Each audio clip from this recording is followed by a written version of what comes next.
세종 6년 8월 10일에 이조판서 허조가 세종에게 상기했습니다.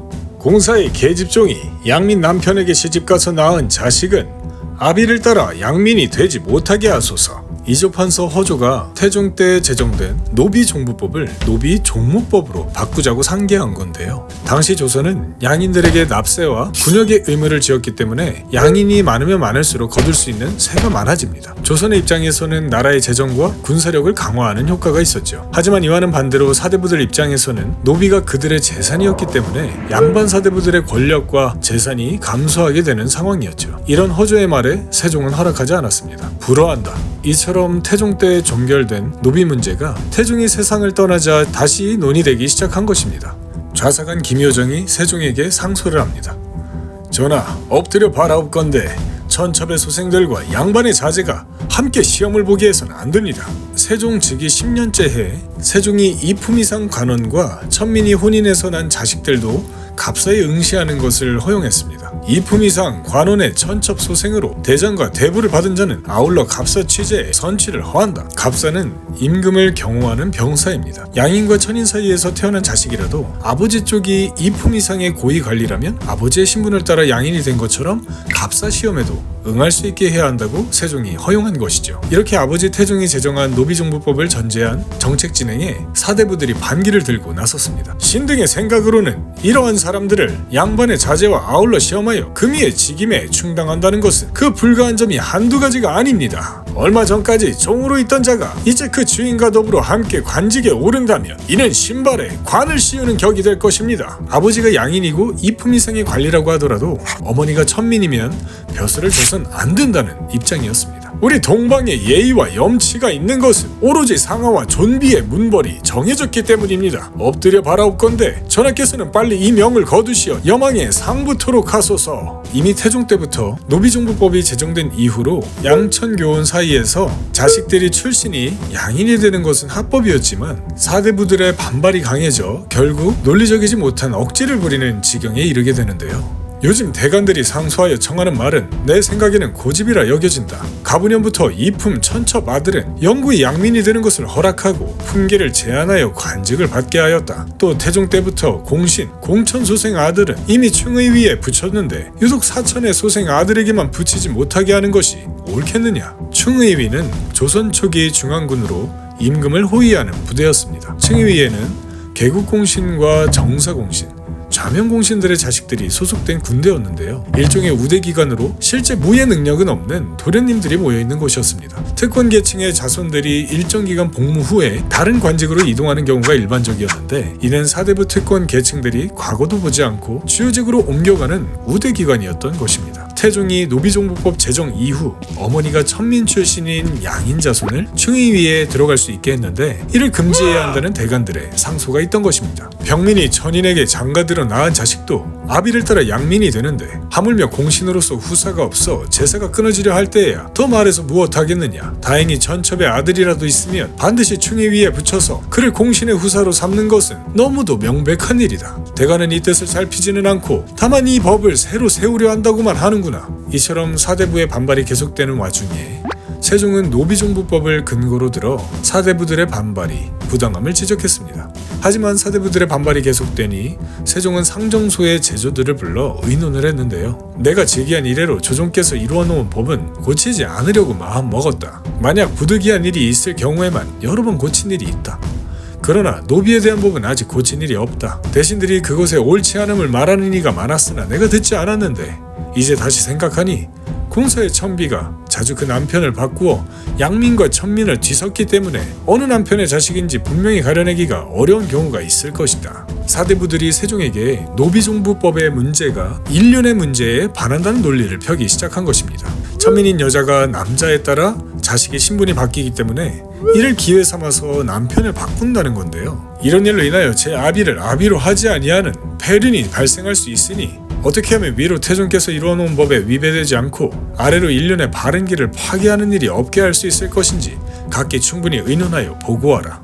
노비의 자녀가 어미의 신분을 따르게 하는 법은 한 시대의 좋은 법규입니다. 어찌 자기의 노비를 증가시키기 위해서 이 법을 세웠겠습니까? 도대체 천한 계집이 날마다 그 남편을 바꿔서 행위가 금수 같으니 그가 낳은 자식은 다만 어미만 알 뿐 아비는 알지 못합니다. 이것이 노비는 어미를 따른다는 법이 생기게 한 까닭입니다. 노비종모법이 사대부의 재산 증식을 위해서가 아닌 인륜을 바로 세우기 위한 좋은 법이라는 얘기입니다. 이 아버지의 신분을 따르는 종부법을 천민인 어머니 쪽에서 악용하고 있고, 그렇게 태어난 자식은 양인이 되어도 어머니 쪽만 생각하여 아버지와 아들의 인륜을 훼손시키고 있다는 말이었죠. 이제 그 계집종의 자식이라도 아비가 양민이면 아비를 조차 양민이 된다고 한 현행법을 폐지하고 다시 어미를 조차 천민이 되게 하는 법을 세운다면 그것이 가장 좋은 방법입니다. 만약 이 법령에 변경하여 고칠 수 없다고 한다면 마땅히 공사비로 하여금 양민이 남편에게 시집갈 때에는 각기 본주에게 신고하여 시집가는 것을 허가한다는 증서를 작성하여 받은 뒤에 시집가게 한다면 거의 태종께서 이뤄놓은 법에도 맞고 아비와 자식의 인륜도 또한 분명하게 할 수 있을 것입니다.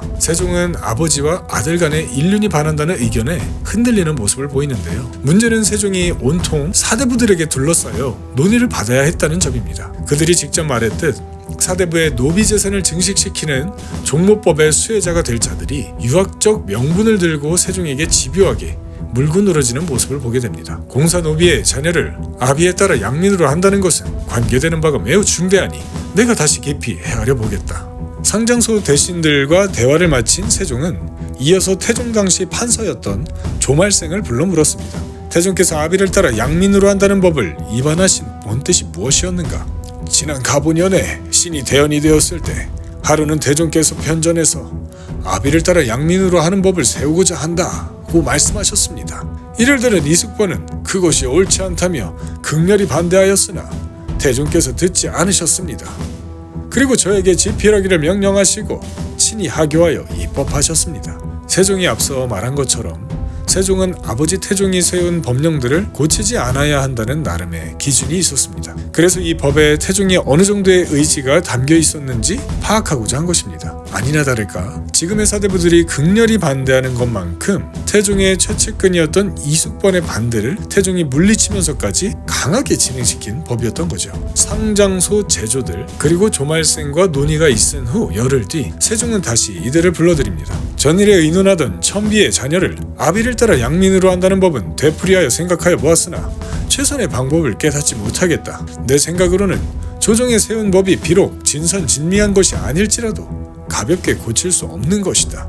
세종이 열흘 동안 얼마나 고민했는지 문장에서 드러나는데요.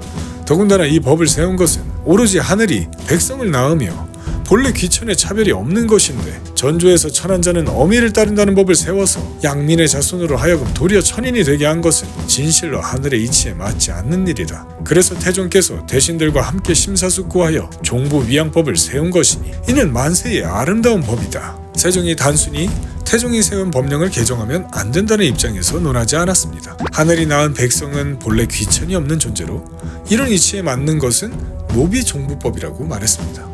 그러나 지금에 이르러서 여자 천민이 천인 남편에게 시집을 가서 낳은 자식을 양민을 만들려고 양인을 끌어들여 아비의 친아비라고 일컬으니 이것은 인륜의 도리를 파괴한다. 이것은 바로잡아야 한다. 경들이 이전 자리에서 계집종이 양인 남편에게 시집갈 때 본 주인에게 신고하여 문안 작성 후 시집가기를 허락하게 하자고 했다. 하지만 이 의논은 옳은 것 같으면서도 그른 것이다. 어느 주인이 사유물인 계집종이 양인에게 시집가겠다고 허락해주겠는가? 하지만 관리는 다르다. 관리에게는 그 종이 사유물이 아니다. 그러니 각기 마을의 이정에게 신고하여 시집가도록 허가하는 게 어떠한가? 비록 관리에게 신고하더라도 아비를 아비로 하지 않는 배단은 근절되지 않을 것입니다. 태종께서 옛것을 개혁하고 새로운 제도를 정함에 있어 아비를 좇는 법을 세운 것은 진실로 한 시대의 훌륭한 법전입니다. 그러나 양민 여자에게 장가들어 낳은 자녀는 홀로 아비를 따르지 않는 것은 매우 사리에 통하지 않습니다. 사내종이 양녀에게 장가들어 낳은 자녀도 또한 아비를 따라 천인이 되게 하여 천륜을 존중하게 하소서. 이젠 반대하는 논리가 왜 한쪽만 따르느냐? 그럼 양쪽 모두 아비 쪽을 따라서 천인으로 만들자는 얘기까지 한 건데요. 그것은 옳지 않다. 국가가 법을 세우는데 어찌 종으로 하여금 양녀에게 장가들게 규정할 수 있겠는가? 내 생각에는 양민과 천민이 서로 관계하는 것을 일절 금단시키는 것이다. 만약 이를 어기면 율에 의거하여 처벌하고 그 사이에 낳은 자녀는 모두 공노비로 하는 것이 사리에 맞고 유익하지 않겠는가? 차라리 양인과 천인의 관계를 금지하고 이를 범해서 나온 자식은 모두 공노비, 그러니까 나라의 재산으로 귀속시키는 것이 좋겠다는 얘기입니다. 세종의 입장에서 계속해서 합리적인 방향으로 나아가려는 것이 느껴지는데요. 사대부들은 이것도 옳지 않다고 반박합니다. 성상의 하교가 지당합니다. 그러나 통하지 않는 점이 있습니다. 만약 그런 법을 세운다면 사비는 자기의 자녀가 공노비가 되는 것을 기뻐하여 오히려 양민의 남편을 얻어 공천이 되게 할 것입니다. 그렇게 되면 100년을 넘지 않아서 사천은 거의 없어질 것입니다. 여기서 나라에 귀속되는 것이 아닌 산업으로 돌리는 것을 말하며 종모법 주장의 목적이 일면 드러나게 됩니다. 그리고 이에 덧붙인 말은 이랬는데요. 만약 부득이하다면 양인과 천인 사이의 통관을 일절 금지하고 그 범법 행위로 낳은 자녀는 각각 주인에게 돌려주게 한다면 여종은 양인 남편을 통해 얻을 이익이 없다는 것을 알고 분명 양민과 통관을 즐겨하지 않을 것입니다. 신분제 사회에서 여자종과 사대부 양민 사이의 통관의 주도권이 노비에게 있었는가? 고개가 갸웃하게 되는 주장인데요. 이에 대한 세종의 답변은 기록되어 있지 않습니다. 다른 안건과 함께 논의가 마무리되며 세종이 이에 그대로 따랐다 라는 말로 해당 기사가 끝납니다. 그리고 다음날 상종소에서 고증한 내용을 세종에게 아뢰는데요. 삼가 고증하여 보니 사람은 각각 짝이 있으니 종류가 모름지기 서로 같아야 한다고 하였습니다. 양민과 천민은 이미 유가 서로 다른 것인데 어찌 배필로 결합하기에 마땅하겠습니까? 당률과 대명률에 의거하여 공사비가 양민인 남편에게 시집가는 것은 일절 금지하고 만일 영을 범하는 자가 있거든 처벌하소서. 낳은 자녀는 아비를 따라 양민이 되게 할 수 없으니 각기 본관 또는 본래 주인에게 돌려주게 하소서. 그러면서 양인과 천인의 혼인을 인정해주는 예외 조항이 이어집니다.